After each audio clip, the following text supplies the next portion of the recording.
Media మిత్రులందరికీ హృదయపూర్వక ధన్యవాదాలు తెలియజేస్తున్నా. ఈ ప్రెస్ మీట్ చాలా చాలా చాలా ఇంపార్టెంట్ ప్రెస్ మీట్. ఇది అంటే ఎలా చెప్పాలి, ఎలా స్టార్ట్ చేయాలి అని మాత్రం నాకు తెలియదు. ఎలా ముగింపు చేయాలంటే చెప్పగలుగుతాను. ఎలా అంటే ఒక సామెత చెప్పారు పెద్దోళ్ళు గతంలో, ఏమి జరిగినా మన మంచిగా అంటారంట. నా విషయంలో 26 రోజులు అదే జరిగింది. 26 రోజులు గత నెల 8వ తారీఖు, దాని ముందు అనుకోండి 6వ తారీఖు జగన్మోహన్ రెడ్డిని చిట్టిరెడ్డి అని 2.0 అని పోస్టర్లు పెట్టిన తర్వాత ఆ రోజు మరుసటి రోజు నుంచి 8వ తారీఖు నుంచి నా మీద ఎలా ఒక మనిషిని ఎలా తొక్కాలో, ఒక మనిషిని ఎలా ఇబ్బంది పెట్టాలో, ఒక మనిషిని ఎలా చంపేయాలో మానసికంగా అన్నీ చేశారు నా మీద. నిజంగానే నేను ఆ రోజు నుంచి ఈ రోజుకి ఒకటే చెప్తున్నా, ఇద్దరికి మాత్రం నా జీవితాంతం రుణపడి ఉంటా. ఇద్దరికే జీవితాంతం రుణపడి ఉంటా. వాళ్ళకి నేను చచ్చే వరకు కూడా రుణం తీర్చుకోలేనంత రుణం చేయలేనేమో. వాళ్ళిద్దరిలో ఒకరు వచ్చి మా అధినేత పవన్ కళ్యాణ్ గారు. తప్పు చేయలేదు వాడు, పక్కన పెట్టండి, విచారణ వివరణ కోరిన తర్వాత తీసుకుందామని చెప్పి పవన్ కళ్యాణ్ గారు ఆ రోజు, అంటే వాస్తవాలు తెలియాలి, ఒక ఆరోపణ వచ్చినప్పుడు ఆ ఆరోపణలు వాస్తవాలుగా తెలుసుకోవాలని చెప్పి పవన్ కళ్యాణ్ గారు నన్ను నమ్మారు. రెండోది మీరు మీడియా, నేను తప్పు చేశాను లేదు మీకు అందరికీ కూడా తెలుసు. మీరందరూ కూడా 20 సంవత్సరాలుగా చూస్తున్నారు ఈ తిరుపతిలో. మీడియా, పత్రికా విలేకరు ప్రతి ఒక్కరికి కూడా పాదాభివందనాలు తెలియజేస్తున్నా, ఇంక్లూడింగ్ సాక్షితో సహా. ఎందుకంటే సాక్షిలో కూడా వాళ్ళ యాజమాన్య జీతం కోసం వాళ్ళు పనిచేస్తున్నారు పాపం.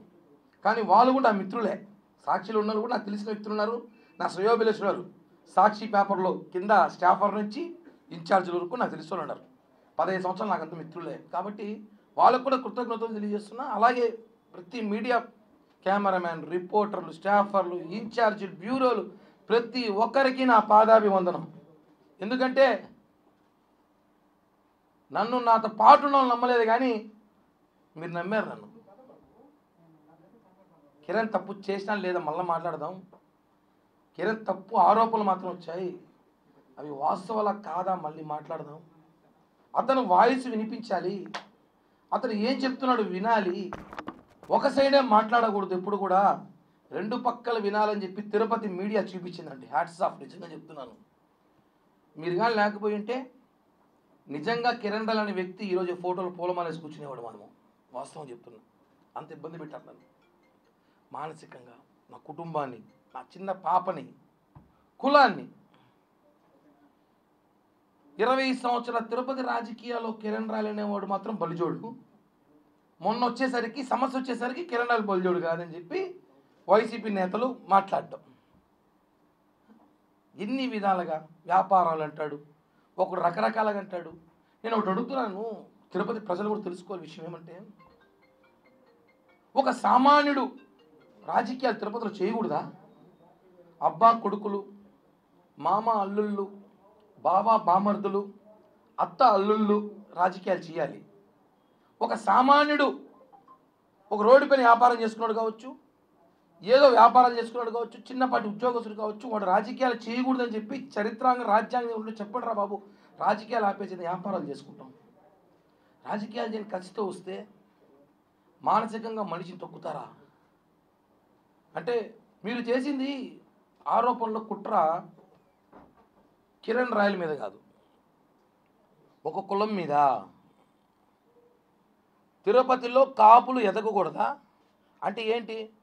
గత ఎన్నికల్లో 63,000తో మేము గెలిపించినామని చెప్పి తిరుపతిలో కాపులు ఎవరైతే లీడింగ్లో ఉన్నారో, పవర్ఫుల్గా ఉన్నారో, ఎవరైతే జనంలో ఉంటారో వాళ్ళని ఒక్కొక్కటిగా తొక్కాలని చెప్పి మీరు చూస్తారండి, రకరకాలుగా ప్రయత్నాలు చేస్తున్నారు.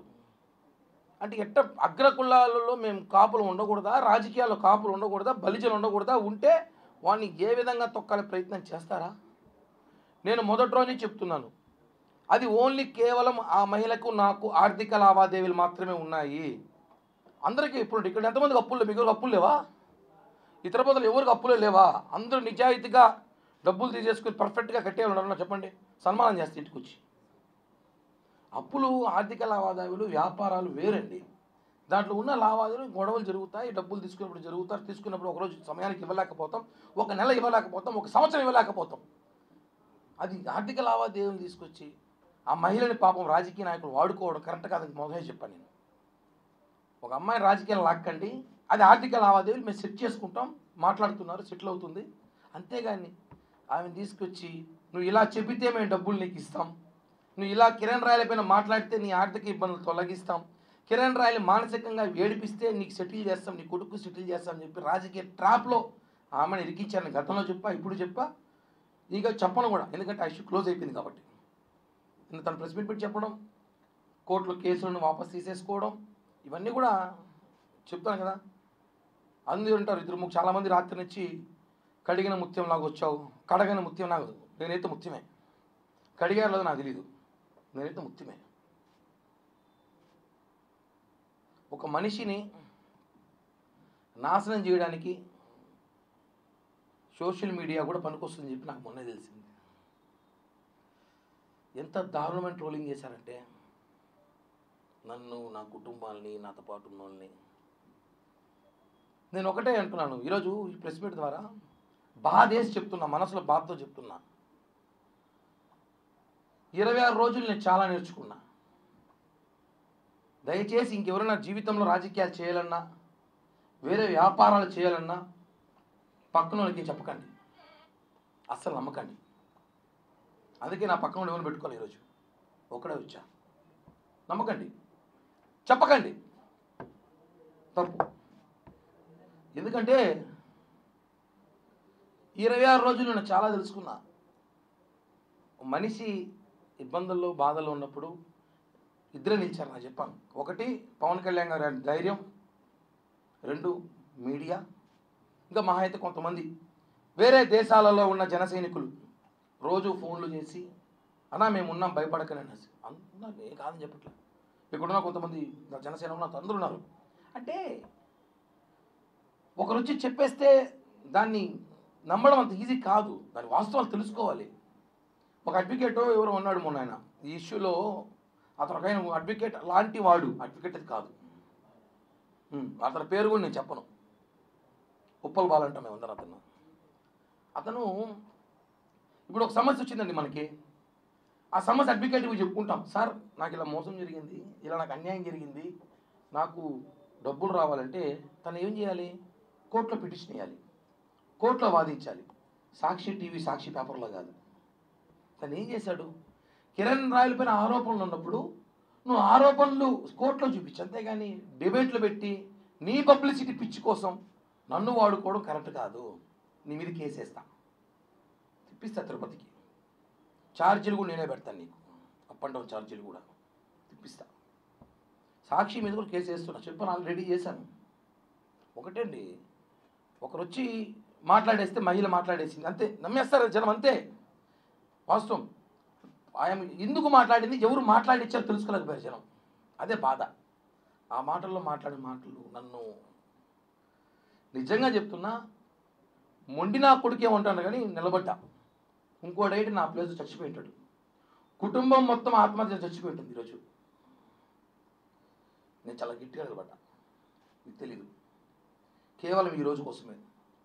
నా క్లీన్ చిట్తో నేను బయటికి రావాలని చెప్పి నిలబడ్డా. సమయం పట్టింది, ఎక్కువ రోజులు పట్టలేదు. తప్పులు ప్రపంచంలో కిరణ్ రాయలు తప్ప ఇంకెవడో తప్పు చేసాడు లేడయ్యా. నా గురించే దేశం అంతా మాట్లాడుకుంది. కరెక్ట్ కాదండి, వాస్తవాలు తెలుసుకోండి, ఏం జరుగుతుందో ఏంటో.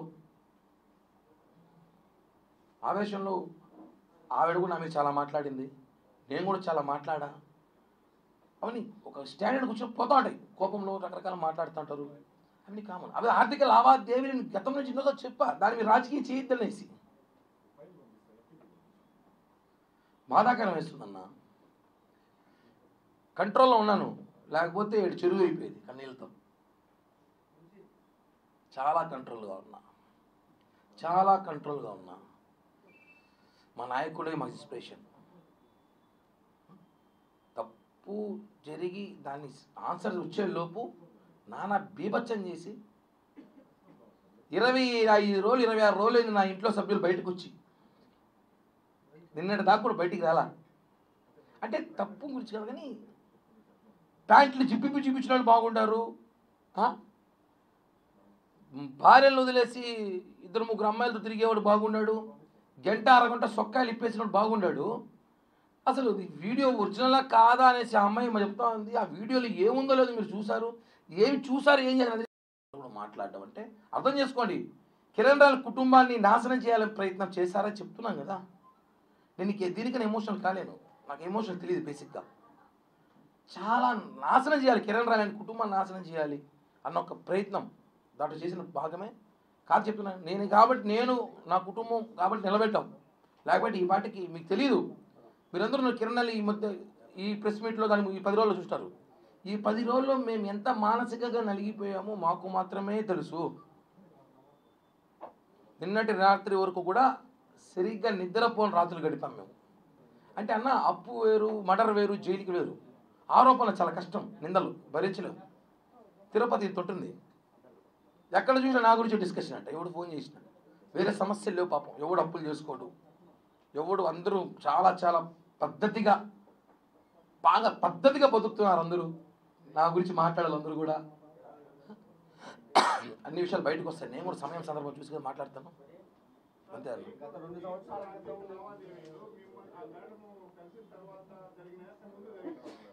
ఏదన్నా అన్న 2015 నుంచి 2019 దాకా జరిగిన లావాదేవీలు అవన్నీ.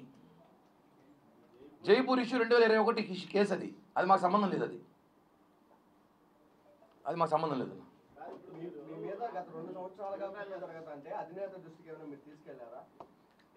అందరికీ తెలుసు ఆ విషయం, అది తెలుసు.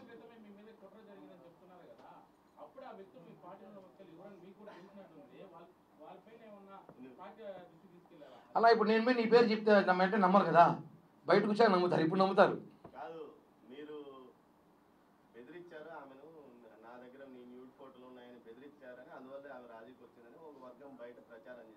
ఆమె చెప్పాలి ఆ మాట, చెప్తే బాగుండు. వాళ్ళెవరో చెప్పేది ఎందుకు, వాళ్ళు ఎవరో చూసారా? ఆ వర్గం ఎవరే కాదు, ఆ సాక్షిలో ఒక ఇద్దరు మాట్లాడిస్తామనంట అమ్మాయితో. నిన్న కూడా వాళ్ళ తమ్ముడు ఎవరో ఫోన్ చేసి మా తమ్ముడు చెప్పినాడంట ఈ మాట చెప్పని చెప్పినారనేసి. ఒకవేళ ఉంటే ఇండోలో అయితే నేను పెట్టినాం, ఒకవేళ ఉంటే మాత్రం ఇది మాత్రం వస్తాం చెప్తాను ఓపెన్గా. ఉంటే బాధితులు చెప్పాలి కానీ వాళ్ళు కూడా చెప్పేదట. ఏ టెక్నాలజీ రోజుల్లో కూడా ఏమున్నాయన్న పాలిటిక్స్ ఏమి లేవు. తాజా జగన్ మామ ఏదో అన్నాడు, దాని మీద కామెంట్ చేసే అవసరం ఉంది. ఎందుకంటే ఆయన జగన్ నిన్న ఆయన మాట్లాడుతూ చూసా కామెంటు, ఆయన లోకల్ ఖైదీకి ఎక్కువ, ఇంటర్నేషనల్ ఖైదీ తక్కువ, మధ్యలో ఉన్న ఖైదీ. ఆయనకు ఒకటే చెప్తున్నా, చెస్ ఉంటుంది కదా చదరంగం గేము, స్టార్టింగే రాజు చిక్కు పెట్టినోడు ఎలుకలు ఏనుగులు సిపాయిలు అంతా పక్కకి తట్టి మళ్ళీ రాజు దగ్గరికి వెళ్తాం. ఇప్పుడు అందరూ ఆ పనిలో ఉన్నాం మేము. నీ దగ్గరికి వస్తాం, నీకు పెడతాం ఖచ్చితంగా. థ్యాంక్ యూ అన్న. జై హింద్.